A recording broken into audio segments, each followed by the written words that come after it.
In this problem, we want to determine the symmetries of graphs of functions. First of all, what I want to note is the test for symmetries of graphs of functions.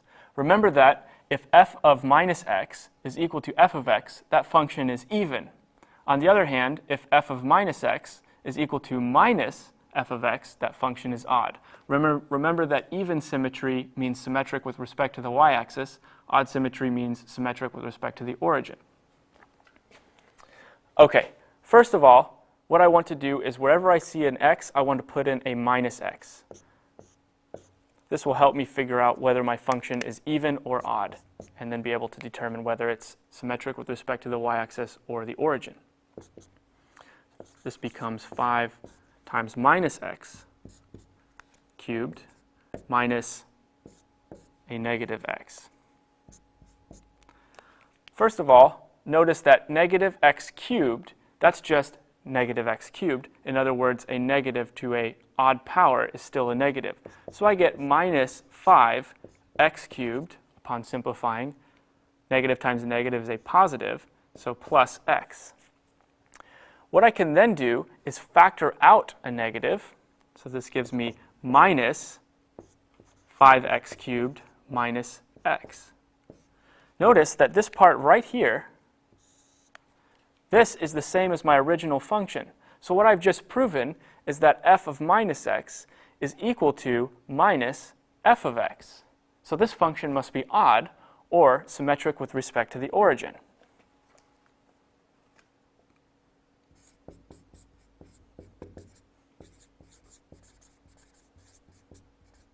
I will use the abbreviation WRT to mean with respect to the origin.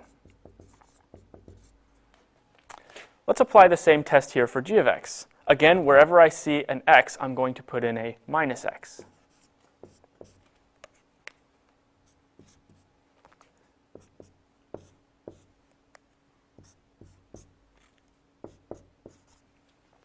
Notice that the absolute value of minus x is just the same thing as the absolute value of x.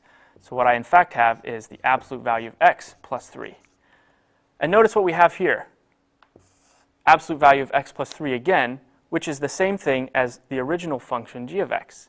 Therefore, since f of minus x, and f in this case is my g of minus x is the same thing as g of x, we're dealing with an even function which is symmetric with respect to the y-axis.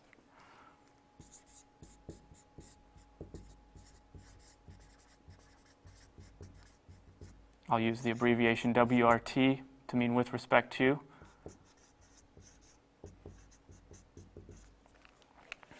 And finally, we have h of x. Okay?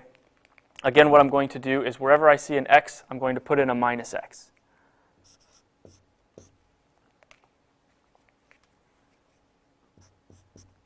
Now I have minus x squared minus 3 times minus x and plus 6. So let's see what we come up with. Minus x squared, that's the same thing as positive x squared, excuse me. Negative 3 times a negative x, that's the same thing as plus 3x. And then I still have this plus 6. So I have x squared plus 3x plus 6. Well, notice that that is not the same thing as h of x. And if I were to factor out a negative like I did here, I still wouldn't have h of x on the inside. So in fact, this function is neither odd nor even, meaning it has no symmetry about the y-axis or about the origin. So we would say h of x is neither odd nor even. So h of x is not symmetric with respect to the origin or the y-axis.